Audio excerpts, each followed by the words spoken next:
Hello, and welcome to another episode of Chit Chat and All That with me, Amanda Prowse. And me, Penny Dommett.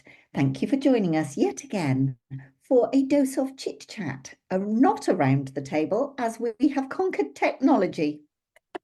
Not around the kitchen table. For the first time ever, we are doing this remotely, Pen. And I must say, it feels very weird not to be able to laugh at you and draw things on a piece of paper and hold them up to put you off across the table.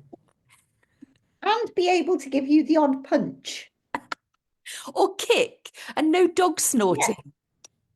And no bashing of tables. None of It's that. it's it definitely has its benefits. Oh, it does. It does. I really miss you. I know, I miss you too. It's really odd when you don't see anybody for the entire week anyway, but Mm. when you know that they're a long way away, it just makes them feel like, they really are not here. Do you know, I said to Simeon, it's really funny. It's like exactly the same. I know that I maybe wouldn't see him Monday through Thursday anyway, but the fact that I can't, I feel quite lonely sometimes, been a bit isolated. It's just all different at the moment, isn't it, for you? So, whereas we're just plodding along the same as we were, you're having different things, you're doing different things. Yeah, and it's very strange. So I'm in London at the moment during the week, and it's a weird one. And obviously, London is my hometown. It's the city I grew up in. It's where I was born, where my nan was born, my mum was born, all my relatives, and where I'm comfortable. And yet, even just having those few years out of London and being at the farm, I feel quite sort of, I don't know. It's still very familiar, and I love to look at the water, and all the memories it invokes. My granddad worked on the water all his life, and the hospitals we were born in, all that stuff. It's great, and places I've worked, and haunts from my teenage years. It's nice to walk past them and think, oh God, how quickly time has flown. But I don't feel connected to it in a way that I did when I was here, when I was younger. Even just having, as I say, those few years out, it's sort of changed my perspective a bit. Sure, it has. And I'm sure it must have changed absolutely completely to what it was like when you were a young girl. Yeah, I think the weirdest thing is, and I'm sure you must find this about going back to Bath, is that I used to, if I was having a bad day, just be able to get on the tube and go and see me nan. Or, Yeah. I was sort of, I lived and worked very closely together in the centre. And that was always, my home and my workplace were always within sort of a strolling distance. And it's like having to rediscover it. And of course, everyone's lives have moved on. So, the people I hung out with and the people I went to the pub with and the people I worked with, most of them aren't here anymore. Or if they are, they've got their own families and it's busy and they've moved out a bit as you do. And I don't know, it just feels very different. I think I'm just homesick, Pen. I think it's as straightforward as that. I think as well, I mean, I think I think as well, if you're working during the day, that's very different. Whereas I would be thinking, oh, how lovely, I could go there to have a nice coffee, or I could go to a museum, or I could go to a show, but of course, when you live there, it's very different, isn't it? It is. And also, I always think it's like my nan, who grew up in Limehouse, never ever went to the Tower of London. And it's like it's a short stroll, but she never ever went because I suppose she thought, well, I always could. I used to work near St Paul's, never went in because it was always there. And you think, oh, well, I'll do that one day, but you just don't, do you? It's very, very weird. And No. and oh my goodness, one thing I've noticed, and honestly, I'm going to sound like an old person, is everyone walking along and stopping on their phones to take photographs every 5 minutes. The pavements are cluttered with clusters of people taking photographs of Big Ben or the water or a bridge. I'm thinking, how do we ever get anywhere with all this photograph being taken? I don't remember taking photos like that. Doing a school trip to London, and the big thing was that everybody had to take their camera with their film in. But it was such a palaver, wasn't it? Taking it off to the chemist and Oh, having to get it processed. excuse me, Penny. Oh, Bless you. I'm so sorry. I've got sneezes. I always used to think that would be the most brilliant job to work in a camera processing and look at all the photos of people. Oh, Oh, yes. Do you remember that Robin Williams film? I can't remember what it was called. And no. that was his job. Oh, was it? Oh, yeah, I'm gonna have to look that one up. That was a brilliant film. Bit creepy, Oh, I but like yeah, it. brilliant film. Yeah, it was When, good. But when yes, we, I still have photographs from day trips to London. that's really funny. Yeah, maybe I'm in the Yeah, background then. yeah, you could have been. No, I think it was just ravens. We were at the Tower of London, Well, thank God and they were there. I had a photograph with a beefeater Oh, and a hello. raven. How Yes, marvelous. yes, That I know. sounds marvelous. It was so. I mean, I can't remember anything else we did, but I do remember the raven and the beefeater. That's just honestly what a funny thing, isn't it? I can't imagine that being your day trip. We used to go to a local park and look at a wall. They said it was Roman, but I'm not so sure. Yeah. I don't know. Did you do many school trips? I don't think they do many now at schools anymore because it's probably plagued with health and safety problems. Yeah, and if they do go on a trip, I can remember my kids coming home and going, "Oh, we're going on a trip. Where are you going? Mexico." I'm like, "Well, A, we can't afford it, and B, Mexico, you're having a laugh."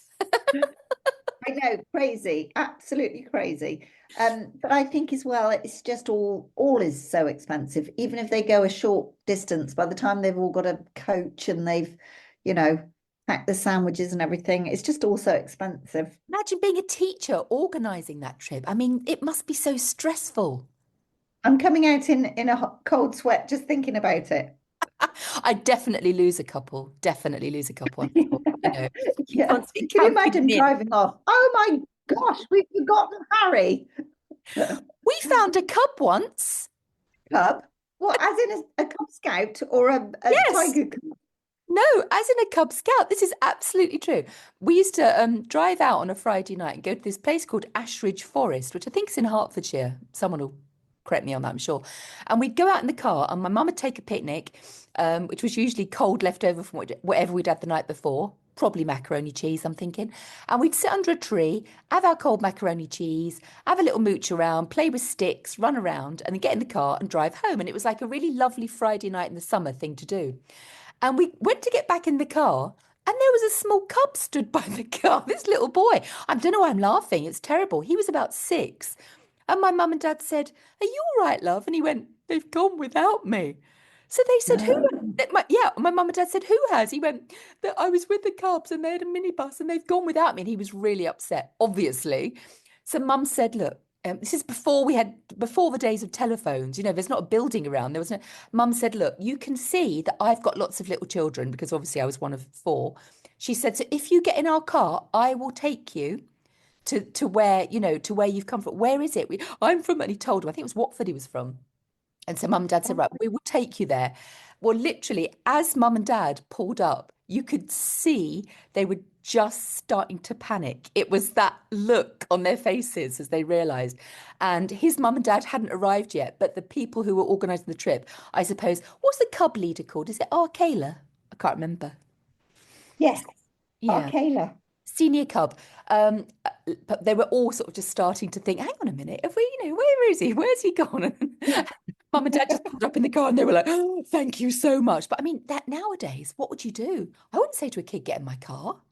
No, and you wouldn't. I mean, any child has been told don't get into strangers' cars. Yeah, but actually, So, but it was getting dark. He's in a forest. There's no phones and there's no one around. What are we going to do? We can't no, leave him there. no, It was exactly. terrible, really. But Yeah, all's well that ends suppose well. I suppose now you'd call them and then st sit and wait with him. I suppose I don't know. Nowadays, they're probably all GPS tagged, all these kids, and Yeah, they probably are. They can probably have your an kids, air tag in their shoe. actually, that's a really good idea. Can you get your kids microchipped like you do your dogs? No, but you if they've got a mobile phone, that you can do Find My Phone, can't you? Oh, You I've can got track that. your partner Yeah, or your whoever. I have to have that on my phone because Simeon's always, he says, "You're just going to get lost." And I do. And at least I know someone's always going to be able to come and find me. It's quite reassuring. Well, I used to get a bit, I mean, I know this is ridiculous, really, but I used to always get a bit worried because I used to go and visit clients and they would ring, as an inquiry, like a garden design inquiry. Hmm. And you obviously don't know them from Adam, and they're saying, "Oh, can you please come and visit my garden and talk to me about gardens?" And I always used to make sure that there was a note of where I was and what time the meeting was, so that if ever I just disappeared, then Yeah, they know who to contact. exactly. Especially if you're outside and they've got spades and earth. Yes, I mean, I very thought it was your worrying. password. Do you know, I used to work as an estate agent of a weekend when I was a student. And I once went out and I used to sit in a show house in the middle of nowhere and show people around. Great job. I got really good money back in the day. And I used to do it on a Saturday and Sunday. And one evening, I can't remember, sort of 20 minutes before I was due to close, this man came in. So I don't know why I'm telling you his story, it's pretty grim. But he knocked on the door and I answered it. He said, "Can I have a look round?" And just my sixth sense, there was something about him that was particularly unnerving. And I was only young, I think I was about 19. And I said, "Oh, actually, I'm just closing." He said, "Well, that's okay. I just want a quick look round. Can you not show me around?" He said, "I'm looking for my mother and I'd like to see the upstairs rooms and see what the bedrooms are like." Well, that for me was a big red flag because demanding to be taken up to a bedroom, I was like, and my heart was absolutely racing. So, and this was the weirdest thing because when you're 19, you don't yet learn, you haven't quite trusted your instinct. You're not sure whether you are allowed to say no. Certainly back in those days, it was very Yeah. much, my role was to show these people around. And I was really quite, overwhelmed with the decision. What do I do? I said, "Yes, certainly." I said, "You go up, I'll follow you up." Anyway, he went up the stairs and I ran. And I ran, Penny, and I'm not a runner, as you can confirm. I ran as fast as I could down this driveway, out of this development, which was just a building site, no one around because it was the weekend. I ran onto a main road, ran up, turned right, and found a spa shop. And I went in and I burst into tears and I went, "There's a funny man in the show house and I don't know what to do." They were like, "Oh my God, that's awful. Are you all right? Has anything happened?" I said, "No, nothing's happened." I said, I just spooked myself." So they said, "Well, you can phone your office from here," which I did. I phoned my boss, who was only a few years older than me. And he said, "Oh, I'll come down and check everything's all right." I said, "I've just abandoned the house. I'm in the spa shop," which was my favorite place to be because they had 7 different varieties of Monster Munch and ice cream. Hello, I was never leaving. So he said, "Well, that's okay." He said, "I'll go back and have a look." Anyway, when he got there, this guy had done terrible things in the house. No, Yeah, he pooed and he wiped on the banister. God, that is ridiculous. It's terrible. I don't know why I'm laughing. It was really scary. But the police came, obviously. I don't know why. I'd already cleaned it up. But the police came and they said very often if people can't do one crime, they'll do another, which was really bizarre. So Oh, that is scary. his Oh my crime God. was he pooed all over the house. Yeah, absolutely bizarre. But thank God I did a runner pen. I mean, I can only think how that was going to unfold. If it was me, I'd be just saying, "Oh, I'm really sorry. I'm just going to go and get the bleach." I mean, that's such a bizarre story to share. Honestly, that is the most bizarre thing I have ever heard. Although saying that, when we were burgled. We were burgled twice and won two attempts. Oh, yeah. And that was before we got a very large dog and an alarm system. And Mm, we're in the middle of nowhere. So, I mean, that's probably why. mm, But when we were first burgled and they took all the silver and they'd broken through the front door, and I was obviously very upset, as you can imagine. yeah. And the police just sat me down and went, there. Yeah, I can understand. But you should be very grateful that they haven't pooed everywhere. So is it a thing then? It must be a thing because quite often when, people burgled houses, they then do awful things to the house as well. So I'm he said laughing. at least they've been quite tidy. I'm laughing, but I'm horrified. This is taking a turn, as we Awful. say. No, awful. Or Absolutely awful. aren't I mean, people weird?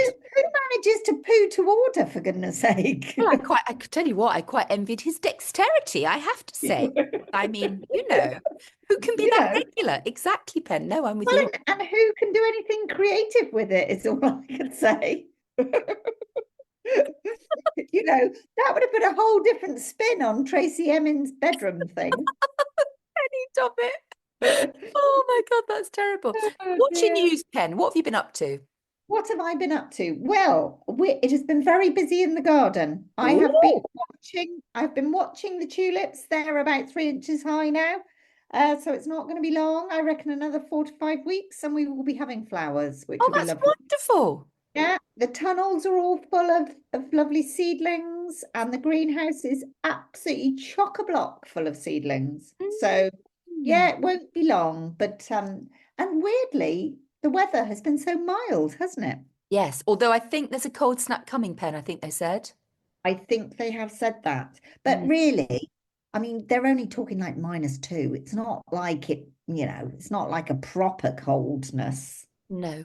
Do I have to do anything with my tree? Is it, if it's going to get chilly, or is it okay? No, no, not at all. And make sure you don't water it if it's going to be freezing. We don't want Oh. it to freeze its roots. So, I mean, it's a good thing to think about if you have any sort of outdoor pots or anything like that. Don't go thinking, oh, they look a bit dry just before it freezes, because you will freeze the pot and you will freeze the root of the plant. Oh, So, I've never yeah, even thought of that. That's a really good yeah, point. Yeah. yeah. Never water if there's a risk of frost. And what jobs should we be doing, Pen, in the garden? Same as before, really. You need to be clearing your beds and getting some nice new compost on the top. Good time of year to plant things as well. So if you have a gap and you quite like the idea of having a new shrub or a new tree or a new perennial, then now is a really good time to be planting them because, but again, not if it's really, really frosty. Just wait a couple of days until the temperature comes back up a bit. Mm. Because now they're going to be putting down nice root systems, and it's a perfect time of year. It's not too hot, they're a bit dormant. Perfect. Mm. And Pen, Yeah. I don't know if you've been watching any TV, but I have a recommendation for you. Oh, go. I know you love a recommendation. Yes, I do.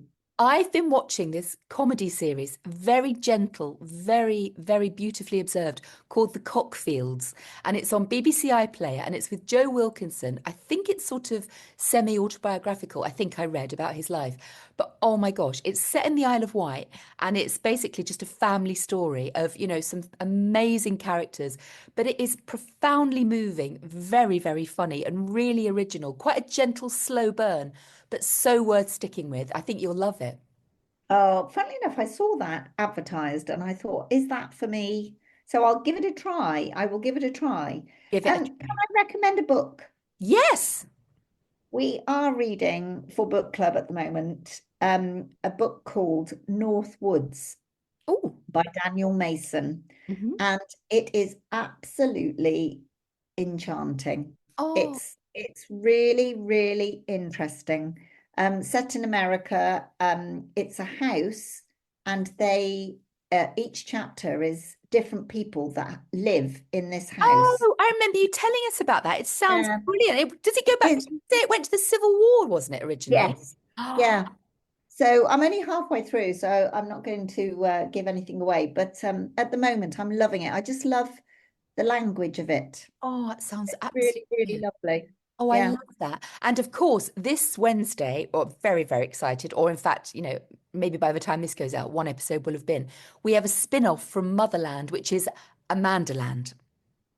Oh, yes, because you liked Motherland, didn't you? I absolutely loved it. And I honestly, I think it was so brilliantly written and extremely funny. And one of my favorite characters was Amanda, who was just appalling in some ways and quite vulnerable in others. I don't know why, it's in the name, I think. But yeah, her spin-off is coming, Amanda Land, and it's got really high expectation. Great cast, Joanna Lumley, loads of really good people in it. So I can't wait. Trouble is, there's so much pressure on it to be good because Motherland was so outstanding that I bet they must be feeling that. Yeah, I bet. I mean, I should think any second series, they worry about that, I'm sure. Yeah, but no, that'd be good. And my reading's been really thin on the ground. I've been so busy writing. I've been editing and writing and working on new projects and literally haven't had time to read, which has been a real bummer. But I'll dig into that book that you've recommended, Pen, because I want something to sort of read as I travel and on my journeys. That'll be good. Yeah, I think you'll absolutely love it. I mean, what drew me to it is one of the chapters, and I think it was the one during the Civil War. He plants an orchard and he breeds a type of apple called the Osgood, I think it's called Osgood's Wonder or something. And it's all about the breeding and the grafting and it's just really it's lovely. Don't get me wrong, it's not a gardening book. Mm. Oh, it sounds lovely. I like Really. anything like that. And I like anything that teaches me about another culture or another country. I find that's really, yeah, that's brilliant. So when you, because of obviously the type of books that you write, when you go to read something, is there any particular type of book that you like reading? I read a lot of Indian literature. I've already said it's one of my absolute passions. I just love everything about India. The food, the culture, the religions, just everything about it. I'm absolutely absorbed in it, and I find myself I can really imagine myself in those environments. So I tend to veer towards that. But to be honest, any good story pen, any good recommendation. It's nice. I think that's one of the wonderful things about belonging to a book club is Mm. the fact that you are made to read books that you ordinarily would not pick up ever. And it really is a fantastic thing. I've been so surprised by loads of different books over the years that I've gone, oh God, I really don't want to read that. And then it's been a delight. Sort of So reading outside of your comfort zone. yeah, yeah. I mean, famously, I hate sci-fi. Anything sci-fi, I'm just not good with at all.